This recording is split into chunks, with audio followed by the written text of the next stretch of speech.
Pag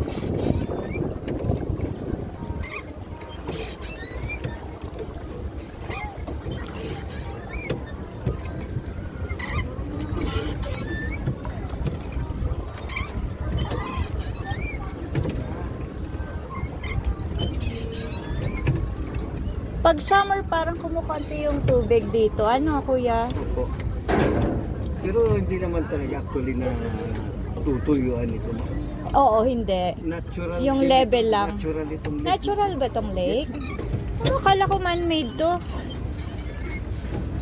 Kasi maraming spring, ano, dito sa Opo, bukal po mountains. talaga. Kasi sa history ng mga Sinambagyo, 1900s, talagang may tubig na po ito. Then, Ay, meron na talaga. Dinevelop na ni Burnham ng 1920s. Parang in-enclose na siya. Ah. Tapos naging ano na, tourist attraction na dito.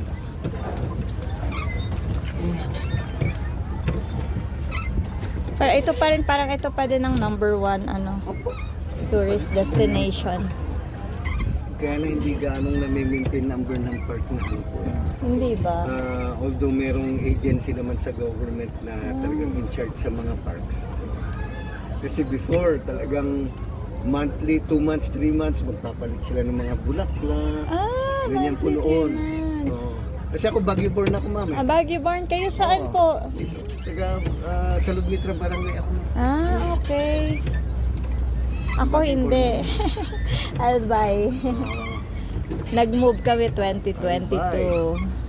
Ito, ang mga sinauna, Bicolano. Ay, Bicolano sila.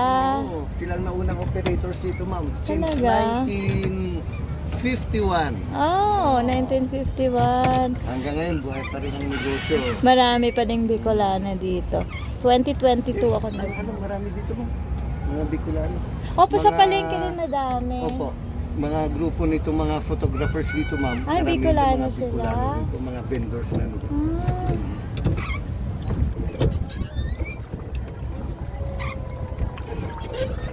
Mix na rin ng mga tao rito. Opo, mix po. Kaya kahit mga drivers, kahit mga taxi drivers, yung iba from Mindanao pa. And Batangas. Mga Batanggenyo, mga naging councilors namin dito, ma'am. Mga tubong Batangas. Ay, Batanggenyo. halo-halo na po.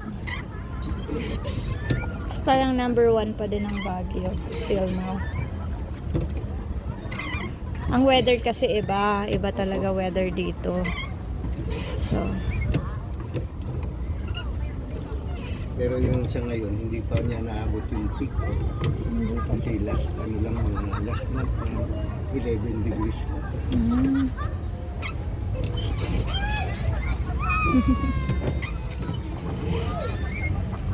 pero mas malamig po ba dati kaysa ngayon? Opo, last year, ma'am. Last Malamig. year. Register siya ng 8 degrees, yung pinakamalamig.